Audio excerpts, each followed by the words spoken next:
పొరబాటున చేజారిన తరుణం తిరిగొస్తుందా ప్రతి పూటొక పుటలా తన పాఠం వివరిస్తుందా మన కోసమే తనలో తను రగిలే రవి తపనంత కనుమూసిన తరువాతనే పెను చీకటి చెబుతుందా కడతేరని పయనాలెన్ని పడదోసిన ప్రణయాలెన్ని అని తిరగే ఛాయా చరిత పుటలు వెను చూడక ఉరికే కథలు తమ ముందు తరాలకు స్మృతుల చితులు అందించాలా ప్రేమికులు ఇది కాదే విధిరాత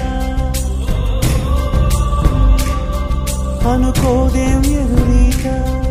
10 నెలలు తనలో నిన్ను మోసిన అమ్మైనా అప్పుడో ఇప్పుడో కననే కలను